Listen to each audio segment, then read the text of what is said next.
What's going on, y'all? Welcome back to another episode of Sport Exposure Podcast. As you know, we're here to inspire athletes past, present, and future. Today, we have the pleasure of having the legendary Styles P here. What's up, Queen? How you feeling? I'm great. Welcome to VA. No doubt.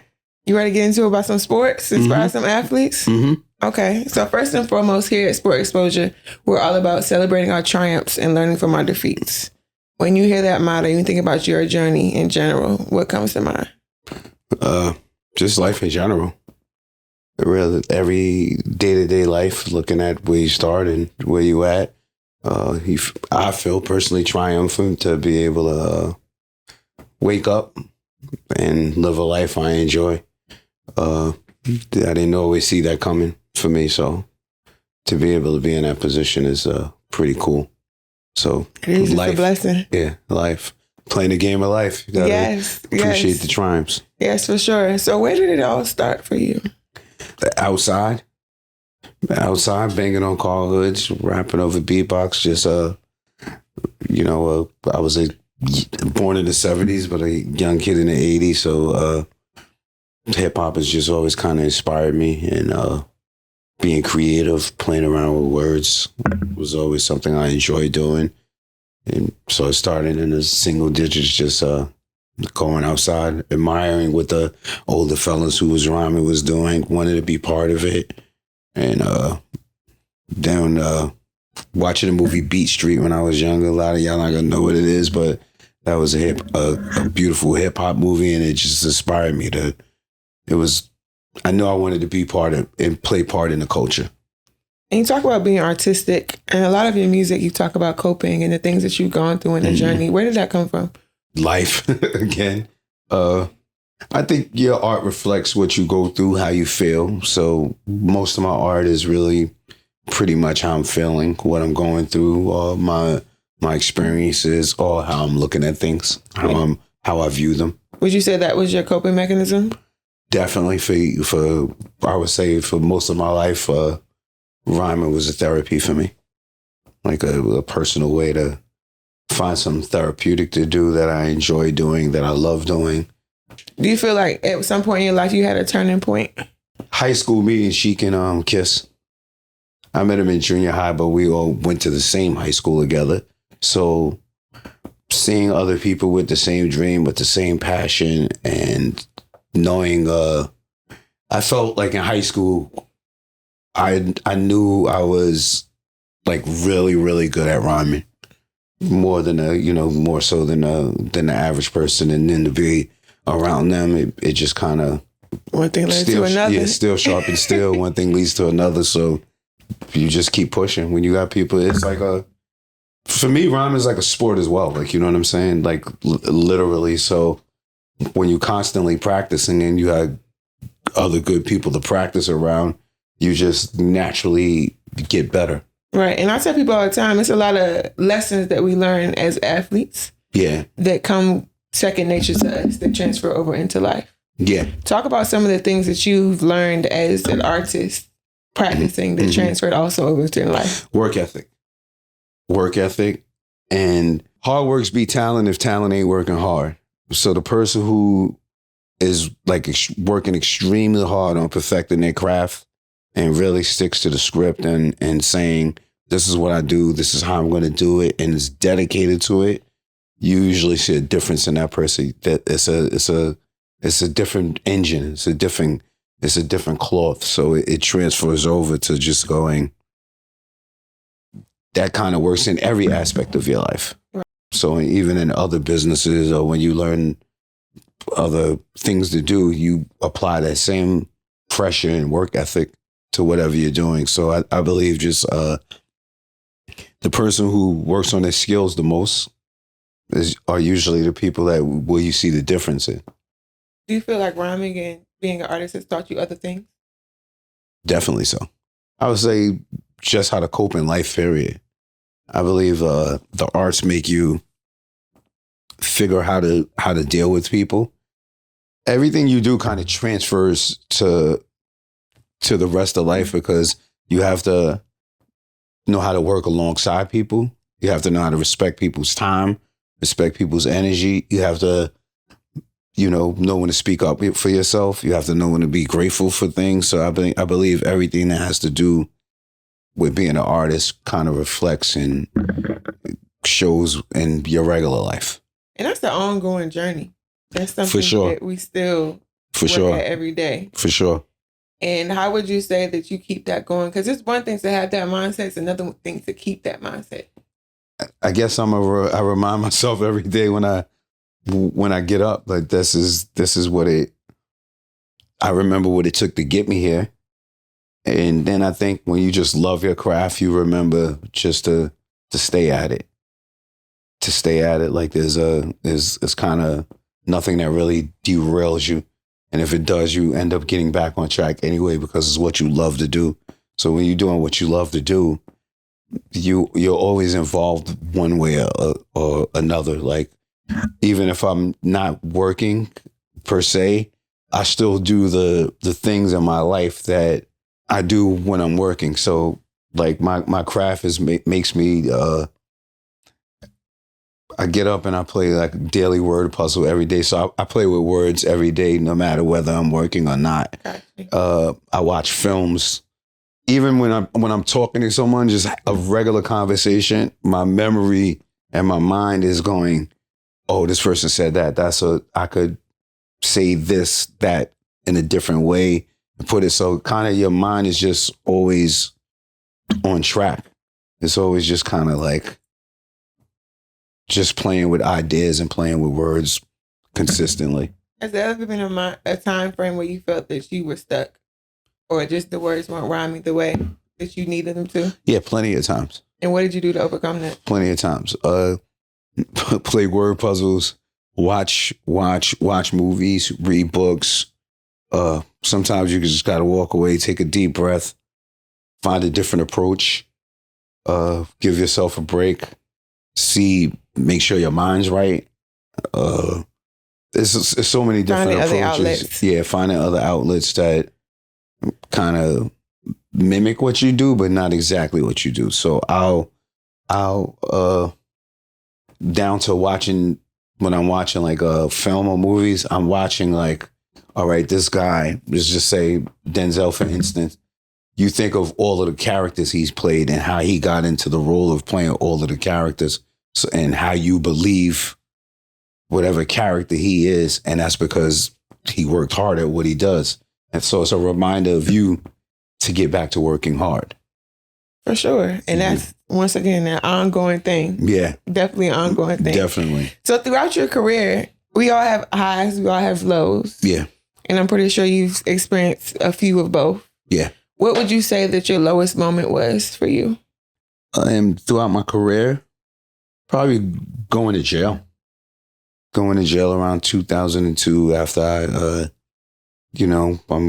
it's my solo album debut, which was, I was in jail for it. So it was very bittersweet. And then I've had so many highs and lows, it's hard to remember, but I would say career-wise, that's one of them because it was my first one.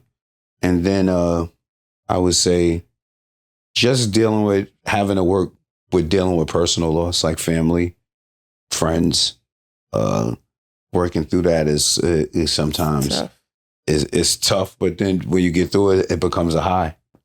Definitely. It starts off low, then becomes a high. So I kind of look at highs and lows like a balance sheet. Like, you know what I mean? I don't let the lows get me too down because you got to keep ticking and you got to keep pushing and you got to figure out ways and to make it go. And then it's no struggle without growth, no growth without struggle. For sure. So you got to keep pushing. And those are two lows that you mentioned that a lot of us don't know how to bounce back from. Yeah. Specifically in our community. Going to jail, we struggle getting back out there. Yeah. And even losing family members or losing people close to you, we don't necessarily know how to get through that or how to learn how to live life without those people. Yeah. Talk about some of the things that you did to help yourself get back on track. Pray, meditate, read, walk, vacay, run, yell, scream, laugh, throw rocks against other rocks, hike,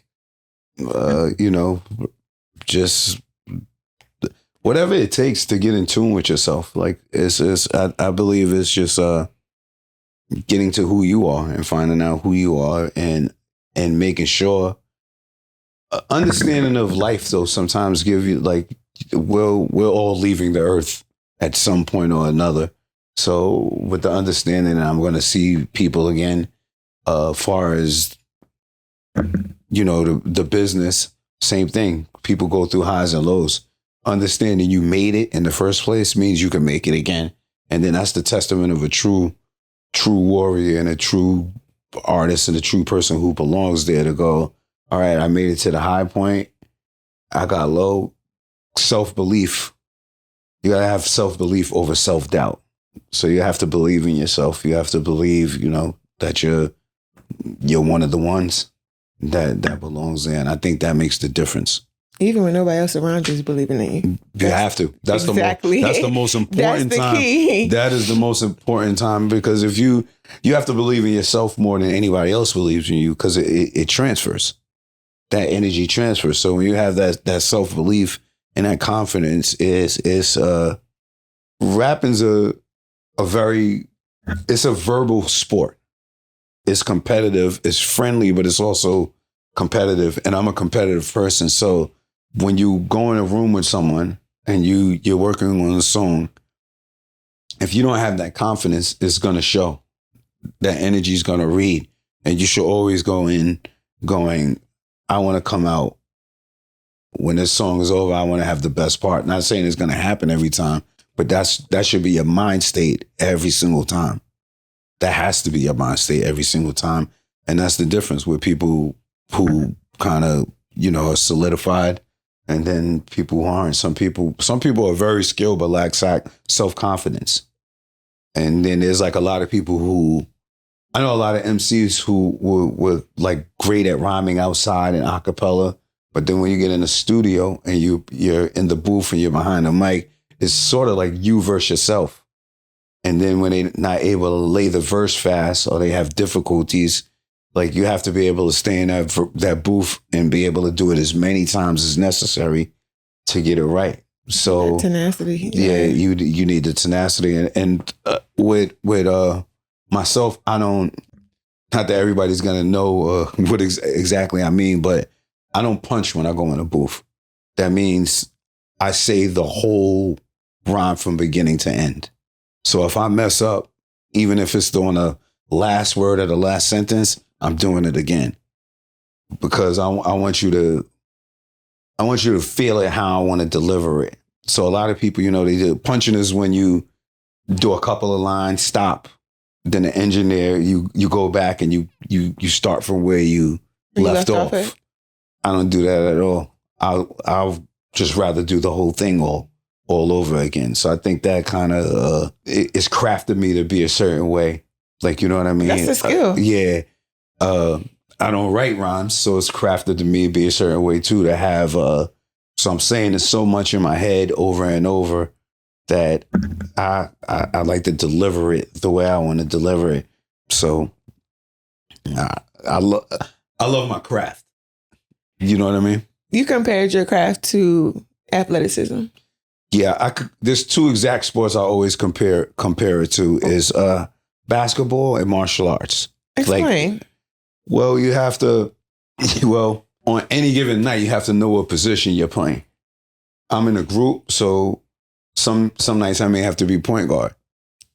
Some nights I may have to be center. I don't know where the song's gonna lay. And then also as a soloist, you have to always be prepared to have ferocity in you and be sort of ferocious, technical, tactical. So that's where the mixed martial arts part comes in. So it's kind of like you're in a verbal fight, but you also have to be self-disciplined enough to know how to deliver. So and it's like, all right, I'm about to go to the studio with this dude. He's really nice. He's really good. Like, you know what I mean? So now I need a triple double tonight. So, the rhymes, the actual words, maybe the points, the flow is the rebound, Okay. The way I deliver is the assist. Okay. So it's kind of like, in your mind. I mean, you always just look at people and things you love and then kind of put it all in the mix in one. You got a favorite position? I would say power forwards. Oh, really? Yeah. That was my position. Yeah, I say power forward. Why so? Because you have to play big. You have to be strong. It's an important position because if you're big and you get to drag another big out the way, you leave room for your team. So if you're a big who could clean it up. Yeah, if you're a big who could shoot from the three, now you disrupt the next team's defense. I pull their big guy out. And then if you could also, dominate and know how to play within the whole, within the court. So the bigs are dependent on you. The smalls are dependent on you.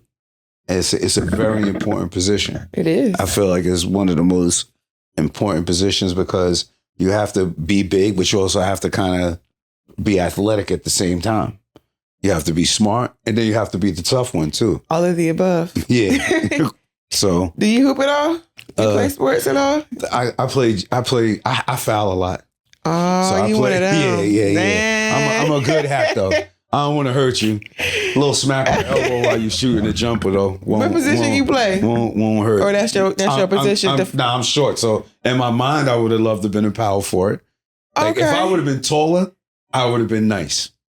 I ain't got a good left hand, but you ain't gonna rip me. But I'm a smart player.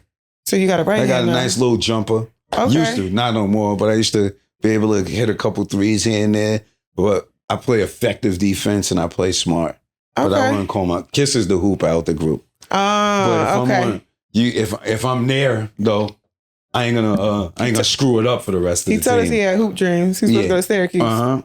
Yeah, I ain't gonna screw it. I didn't play that much to have that. I'm more like play with the block, play with the homies. I got have a little fun, like more so of that. But I do. What's crazy is though I do have a couple hood tournaments as the coach. I am a champion coach. Just in the hood. I got a jail championship in the county. Okay, run us down. And I got about 4 summer league chips too. So so that's another position you ain't talk about. Yeah, that's coaching. Right. That's coaching. I would have been a good player, but I would have been a great coach. It sounds like you are. Yeah, so it's a yeah. So in sports, we always talk about how we use music to cope. Yeah. Has there ever been a time that you've used sports to cope? Yeah, all the time. It's an escape. It's an escape because you get to be influenced. I feel like anything you do, like within music, there's a lot of people who make music, but MCing is sort of like a club. It's like you acknowledge each other with a different vibe and view and understanding than MCing and rapping is not the same thing. Anybody could say cat, hat, bat, black, fat, this and that. But to be able to play with the words, make you think about them, put them in a certain way, that's MCing. That's being a master of the ceremony. So MCing and rapping is not the same as with those who have I heard that, God bless, I heard Jerry West say something one day and it made my homie actually just sent it to me. He said people often refer to people on court as that's a dog, he's a dog, he's a dog. And he said, I'm a wolf. I eat dogs. I think that's the mentality of a great MC. So I think they go hand in hand. And they go hand in hand because that's how you kind of raised in most hoods. It's everybody's playing ball at one point and then later on the music's there or the music's playing while you're on the court, vice versa. So it kind of always goes, they've always been hand in hand as far as back as I can remember. Yeah, and even at one point you did a commercial with KG. KG, yeah. Let's talk about how that started a new evolution of things. Yeah. Kiss did the Allen Iverson one first. Yes. And then shout out to Seth Free, my homie Seth Free. They called me one day for the N1 sneakers. And that's when I actually used to go to a lot of N1 tournaments and things of that nature. And then it was like, did you want to do this? I was like, hell yeah, I love KG. So just even getting to build with KG, get his story, understand his drive, his work ethic, the things he did to put himself in a position to win is inspiring. And it goes back to what I was saying earlier. Those who are willing to sacrifice and play their position to the T. He was one. Yeah. He was that one. Yeah, and play it to the T, but be there for his boys. Like, you know what I'm saying? And then it's funny because I ain't going to say it. One time we was in I forgot what city we was in, but KG and a few teammates came and a couple of them wanted to smoke. And we was like, yeah, all right, cool. Then somebody was like, KG's coming. They like, don't let KG know we was smoking. Like, and it was close to playoff time. So he was in mode. So somebody that's willing to make sure they check everybody, keep everybody. Be that leader. Be the leader and make sure you watching what's going on and do things of that nature. It's a beautiful thing. And through the course of our career, we've got to, befriend a lot of the greats. And so it's just it's a beautiful thing. You find out you have a lot in common. It's pretty much same story, different activity. You know what I mean? Do you think that there's a collab? There's a close relation between hip hop and sports? Definitely. Especially basketball. I would say basketball is the direct brother or sister. Why you say that? Because they come up hand in hand all the time. Like, you can't go to a hood tournament and not hear music. That is true. And most of the time, in almost every circle, somebody's good at basketball and somebody's good at rap. That is very true. Or somebody's aspiring to be a ball player and somebody's aspiring to be a rapper. That's almost in every hood now throughout the world almost, but definitely here in this country, that they kind of just go hand in hand. And even now, we even have athletes that are pursuing both. Yeah. How do you feel about that? If you're good, it works. Only if you're good, though. Only if you're good. Only if you're good. Got to be good at both. Yeah, only if you're good. What inspiration or what advice could you give to the ones that are trying to pursue both? Because that's a hard task to do. Make sure you're good at both. Oh. Make sure you're good at both, but don't let your second love mess up your first love. Keep the main thing the main thing. Keep the main thing the main thing, and focus on that. Do both, but I would keep the main thing the main thing. Like, you know what I mean? Stick to the script. There you go. Stick to the script. For sure. Stick to the script. Like, Dollar Dame's good at both. Yes. Dollar Dame's actually really good at both. Really good at both. Yeah, and you don't really find too many people that's really good at both. That's a hard task to do. Yes, it is. Because it takes a lot of effort and yes, it is. Sacrifice to do both and to be great at both. Yeah. Yes, it does. And you talk a lot about family and support. Where did that come from, or what does that mean to you personally? I mean, family is the most important thing in the world. Family is your treasure chest. Support is another important thing in the world. You have to have self-belief. You have to believe in yourself. That confidence has to start with you. But once you believe in yourself and you're doing something, you kind of need support to get to the point where you're aiming to be. Nobody just gets to the top without any kind of help. And maybe it's not even from the ones you love, but so everyone's had, you can't get success without getting support. It just doesn't happen. Even if it wasn't from anyone but the fans, it's still support. So support means kind of pretty much everything. And family, you know what that is. That's incredibly everything. And sometimes as athletes, it's hard for us to see and identify, especially wearing platforms like yourself. Yeah. Because everybody loves you. Everybody's showing you love. And it's sometimes hard to figure out who's real and who's not. Follow your gut. Most people, sometimes it's hard, but we all really know deep down in the gut. And sometimes you put things in your mind where you may not want to believe it, but usually the signs are there. Usually the signs are there. And what signs are those? We got to break it down for some folks. Your gut instinct in the back of your mind tells you who you should be with and who you shouldn't be with. Sometimes you get a sixth sense of, is this person doing something funny? Not doing something funny? And then you have to kind of weigh it out on how you feeling. The vibration too, the energy. sometimes people make it, and then you got to see if people are pushing you to rise or dragging you down. And that's something you have to figure out fast when it comes to any type of success. That is something you have to figure out pretty fast, because other than that, you're going to pay for it. And how important is that when you have a platform like yourself? It's super important, because that could be the Make a break. Yeah, that can make or break you. That could be the thing that either pushes you to the top or, like I said, drags you to the bottom. So you have to kind of figure that out immediately. And plus, to be the best those are things you don't want to have to worry about.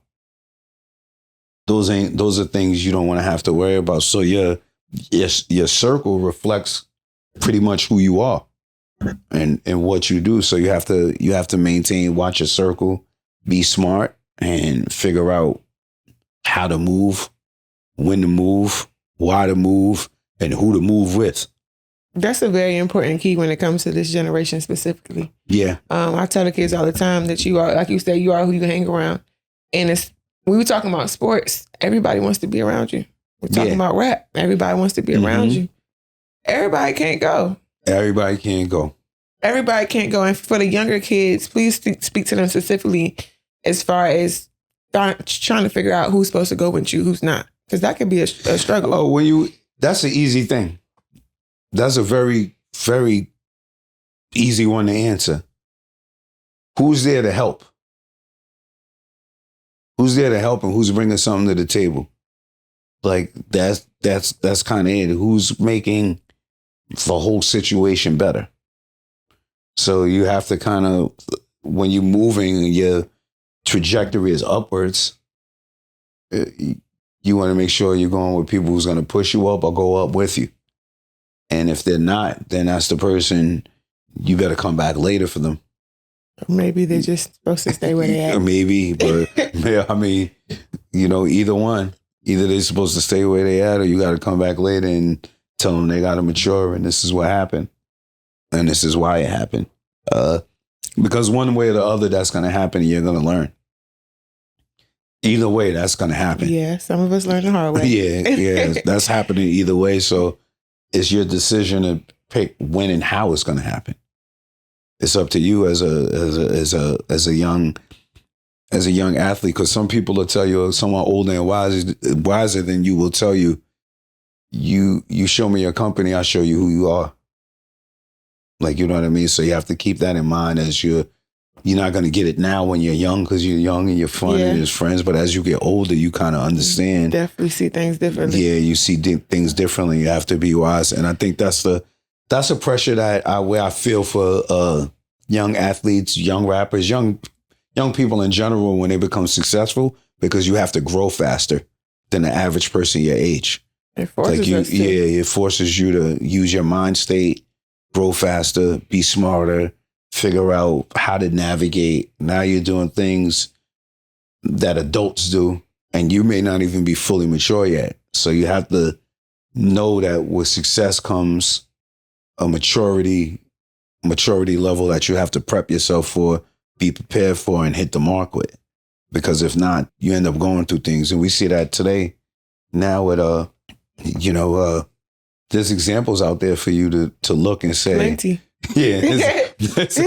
There's plenty of them. Go down the list. Yeah, it's a lot of examples to go, oh man, he did that and look what happened to him.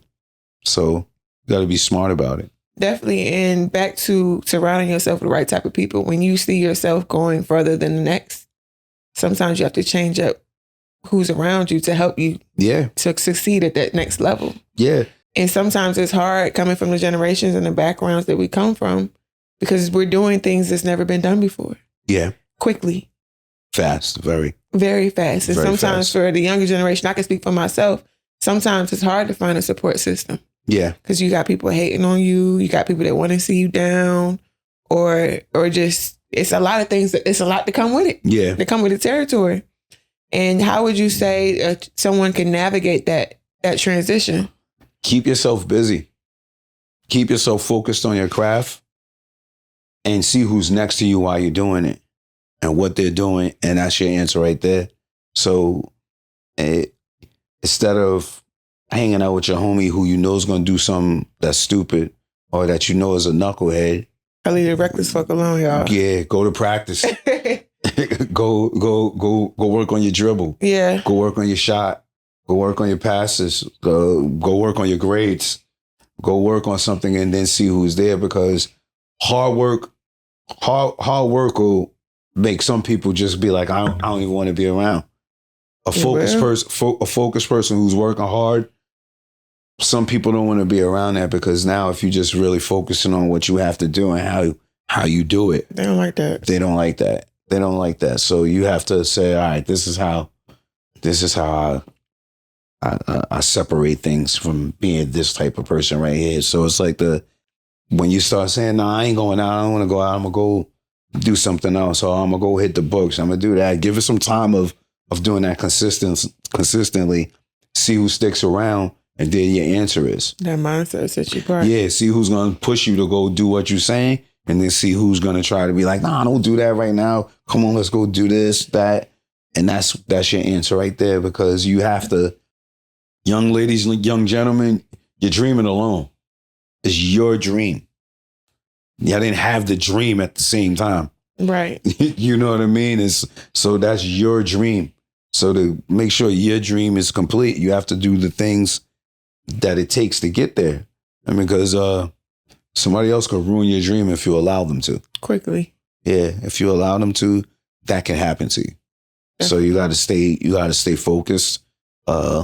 Whatever sport you in, go practice and look. I always tell people, like my hood championships come from going play defense, y'all. It's the defense wins games. Yeah, they you might get crossed. They might throw it on you.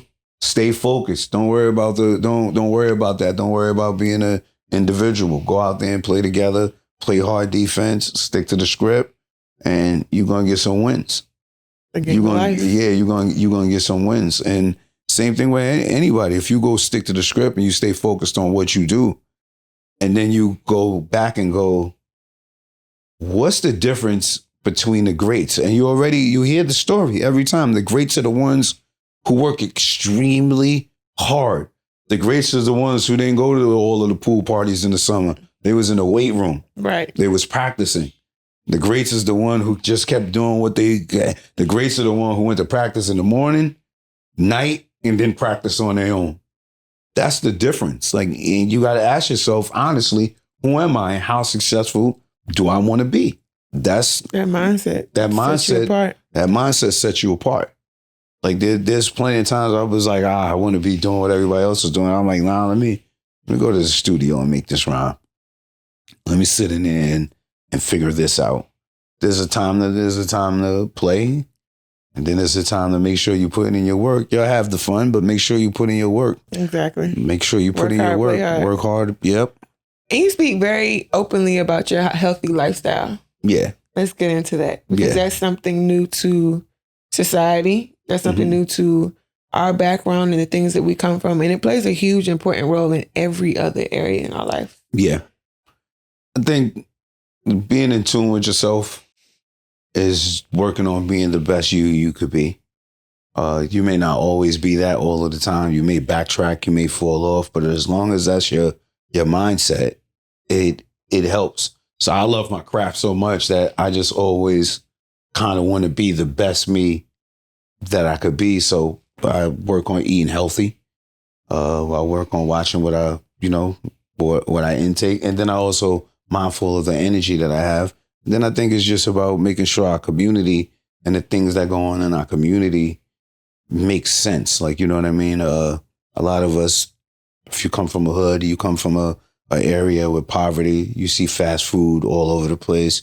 You see liquor stores all over the place. Mm-hmm. So you have to figure out a way to set yourself apart. And me, I just said it, being that I was able to move to a more affluent place and then kind of see what happened in that neighborhood as to where I grew up. It just became a passion of mine to push a healthy lifestyle. And, I enjoy when a kid walks in the juice bar and has made the decision to come get a smoothie or a juice or something healthy instead of, the typical fast food that they're putting in their body. So Originally, I didn't know we were gonna be a successful brand. You know, it started with the juice bars. Now we have Pharmacy for Life, where we sell black seed oil of oregano, Seymour, sour sap, elderberry, zinc, vitamin B, all C, the stuff D, that we need. all of the stuff. It's preventative measures because one, as a people, especially as I said, us as a people in poverty neighborhoods, we don't trust the doctors enough, and we don't have health insurance. So with that being said, you have to practice preventative measures just so you could be the best you could be. When did that start for you? I would say 20-something years ago with the juicing. Okay. As I told you, with my first album, I ended up in the county pen, and so getting out of there, I was saying to myself, something's wrong with me. What makes me angry? Like I was like I had a horrible temper, so I was always saying I'm too smart to keep getting in trouble when my temper dictates what I do. Mm-hmm. So I self-diagnosed myself and said I have some sort of chemical imbalance from what I'm eating or putting in my body. Something's not matching up right. So then I just started saying I need to have more fruits and vegetables and, just incorporate that. I just believe in balance. Like, so working on the balance and then being able to go someplace where it was people working on the balance as well. Because if they're in there, that means they cared about their health as well.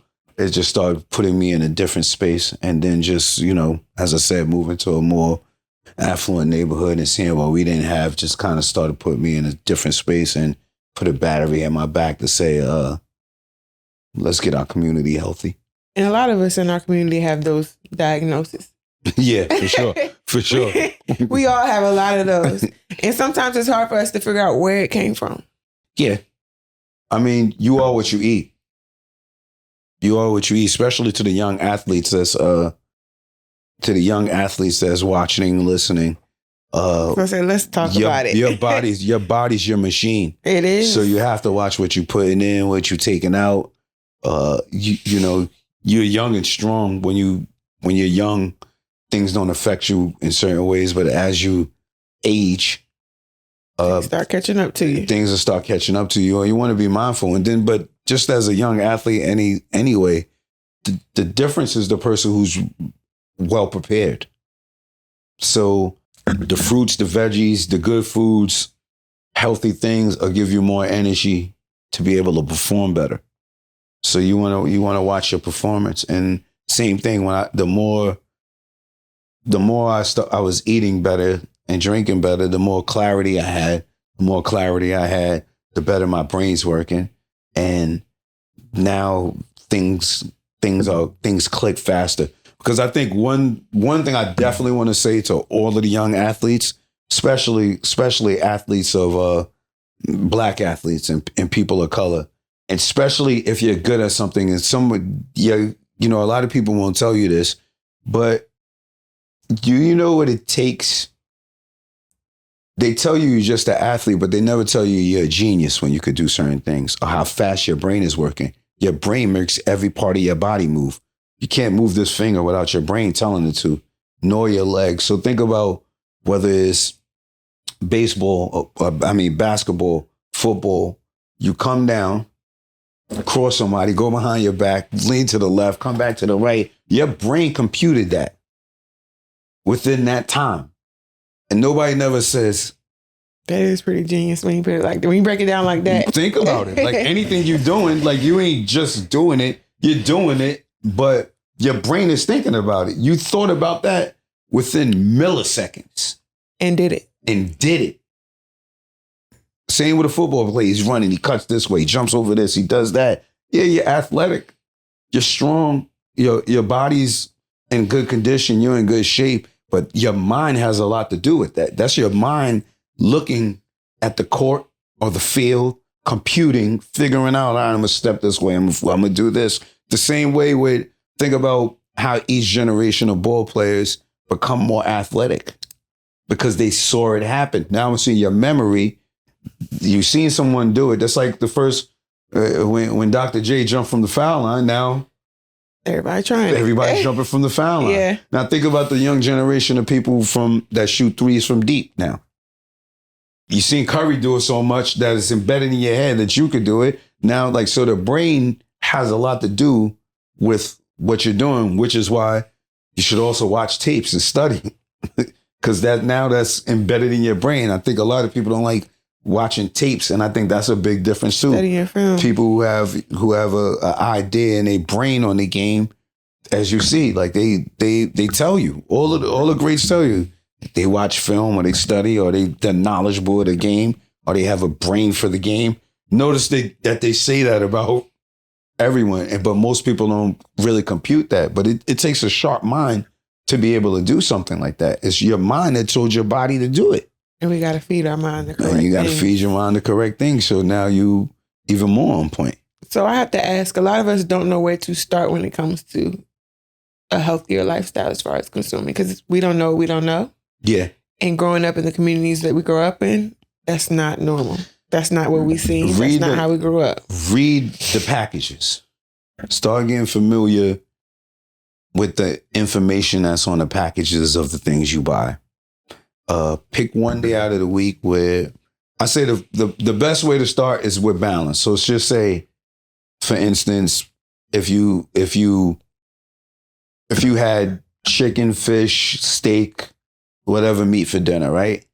That meat is dead. Wake up and eat something that's alive. An apple or a vegetable. Eat a fruit. So if you're putting death in your body, put life in your body. Start with just working on balance. Like, I ate something dead. Now I'm going to put life in my body. Start reading the labels of things you're buying. Like, it took me, and I did this as a grown man. And I said one day, holy smokes, I never even thought about it. If it says it's 17% juice, what's the other 83%? That's in a lot of the bottles. Right? So if it's a juice you bought, but it's only 17% juice or 50% juice, whatever you want to say, what is the rest of the stuff? So you have to start worrying about and finding out what the rest of the stuff is. Look at your body as it's a machine and treat the machine right, especially if you're an athlete. You definitely want to do that. You want to read how much added sugar you're eating. You're going to eat sugar, but how much added sugar it is. Figure out really how a gram of sugar looks. And then think about when someone has 20 grams of added sugar. Yeah, that visual will mess you up. That visual will definitely shock you. Yeah. So, and then a simple way is to go the same way you know about your phone, the same way you know about your sneakers, the same way you know about your favorite athlete, your favorite rapper, your favorite actor, from seeing the information. Do that for the inside of your body. Start wanting to be educated on what's going on with you. Because when you think about the outside of your body, right, you take a shower as much as possible. Make sure you smell clean as much as possible. Make sure you're groomed. Make sure where your clothes is from. If you know where your clothes is from, what you put on the outside of your body, you might want to have some idea of where what you're putting on in the inside of your body is coming from or what it's going to do for you. So these kind of things matter. Like, I don't tell everybody to be plant-based because I'm not the creator and that's not my job to do. But what I do tell everybody is work on balance. Like, if you did something, incorporate something healthy in your lifestyle if you ate something unhealthy. Just add balance. Start with eating fruits. Start with eating veggies. Get a juicer. Get a blender at home. Go online. Look up different juice mixes. If you're an athlete, look at what your favorite athletes' regimens are. Look what they do. If you can find the information, look what they do and see if you're doing something close to it. See if you're matching up. Then also make a chart for yourself and go, all right, I ate all this fast food this week. This is how I bowled. This is how I felt. Now give yourself a chance for doing something healthy and then evaluate that too. Now you start getting a breakdown on what made you feel which way and how your body's reacting. For sure. And I know with myself, when I have vegan fast or plant-based fast, my whole body feels different. Mm-hmm. Like, completely. Yeah. And I can only imagine if I was that way when I was an athlete. Yeah. Like, I was very athletic, plenty accolades, but I can only imagine what type of athlete I could have been if I took my lifestyle seriously. Chris Paul's a great example.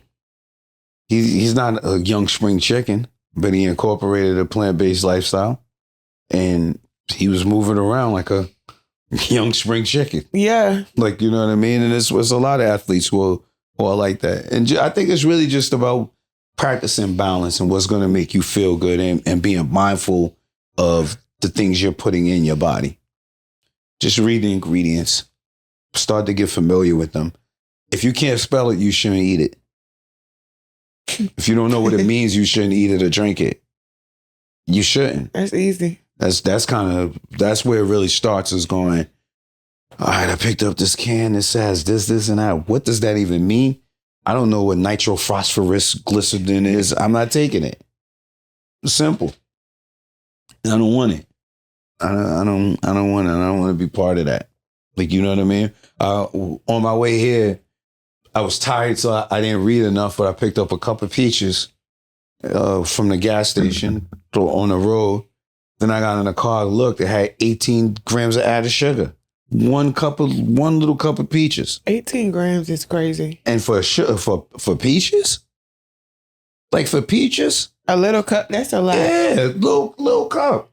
I'm like, this is crazy. This is totally ridiculous.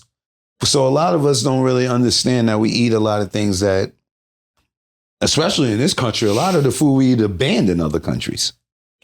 Yes.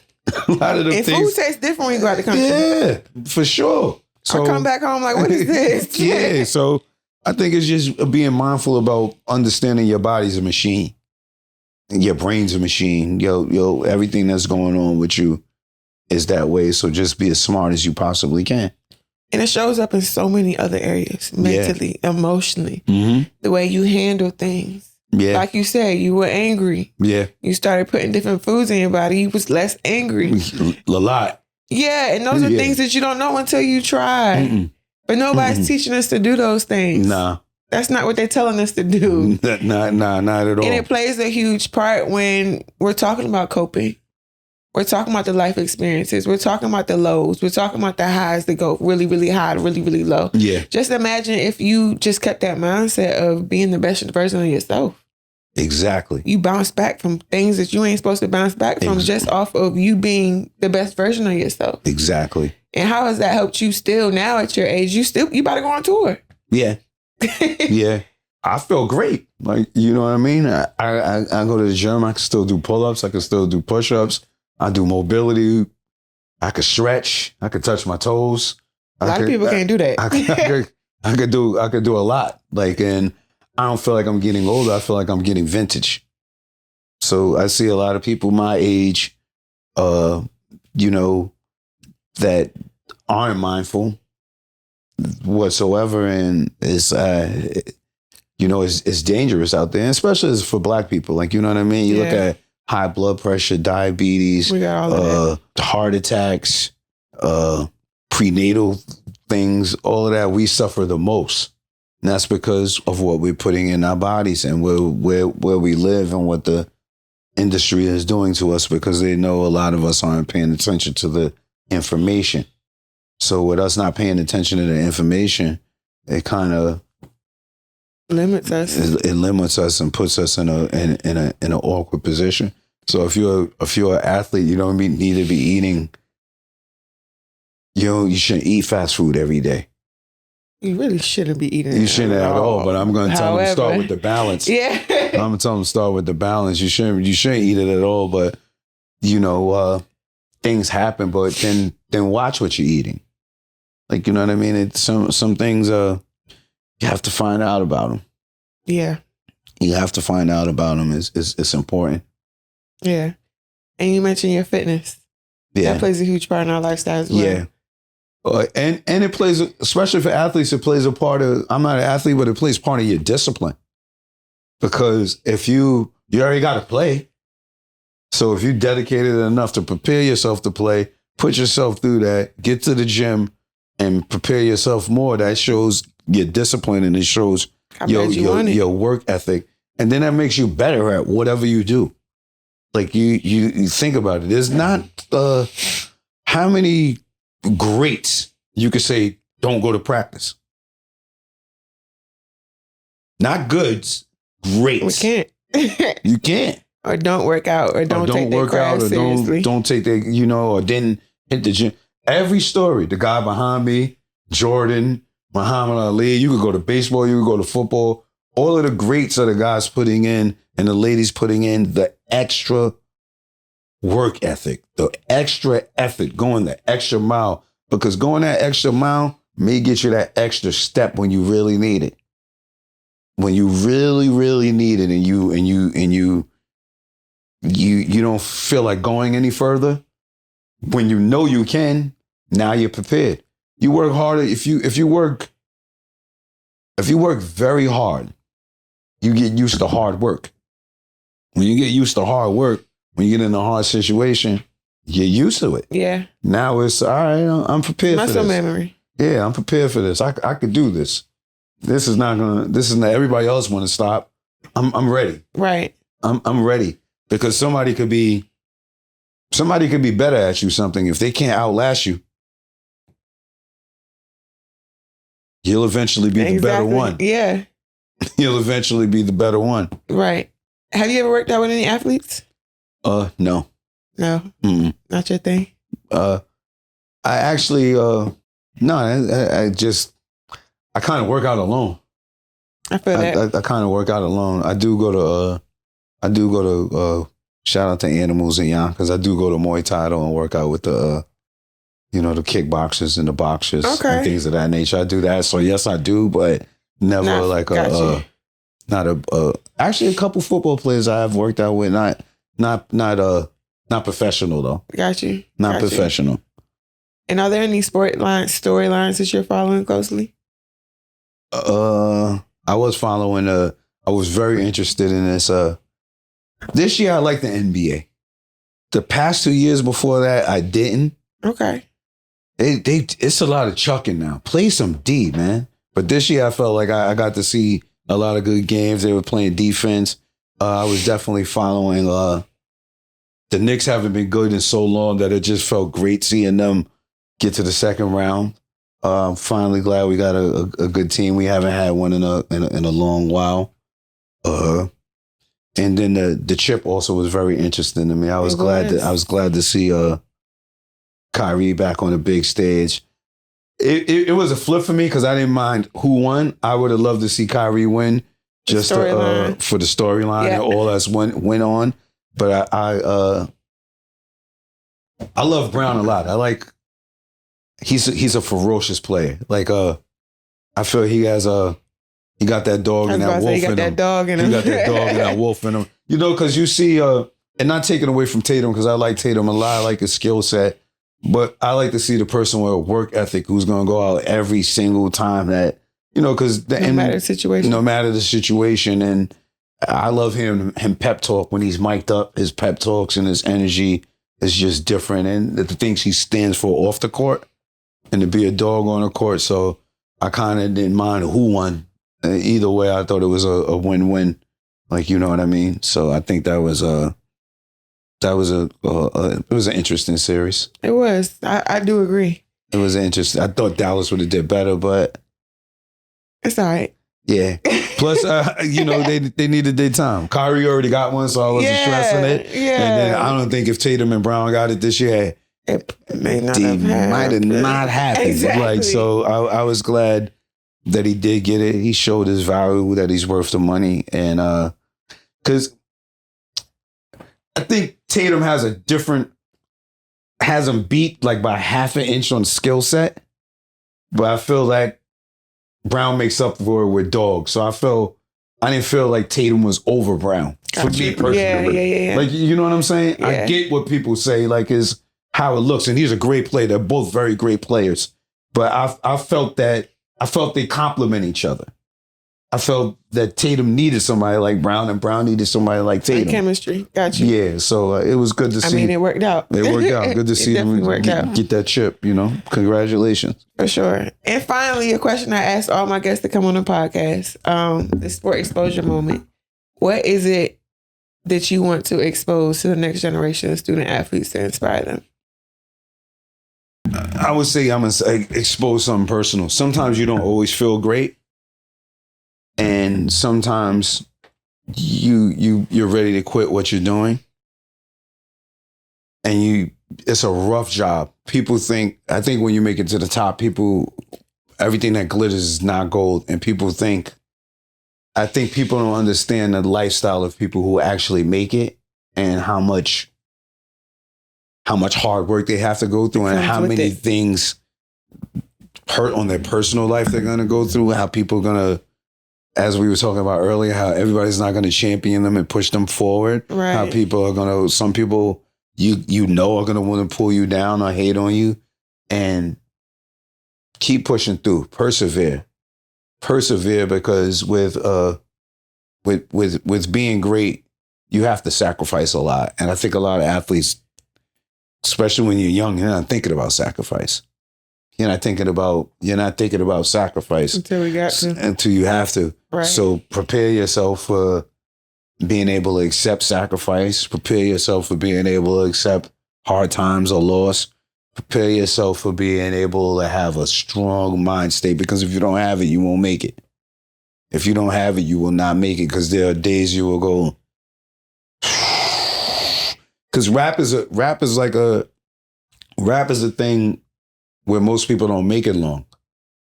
Like most people get a 7-year run. There's plenty of people that were great who aren't around now, and it's like, wow. And so that mental fortitude you need is sometimes it's a lot. It's a lot to deal with, and you may not be prepared, and it'll bring you to some places where you may feel very low.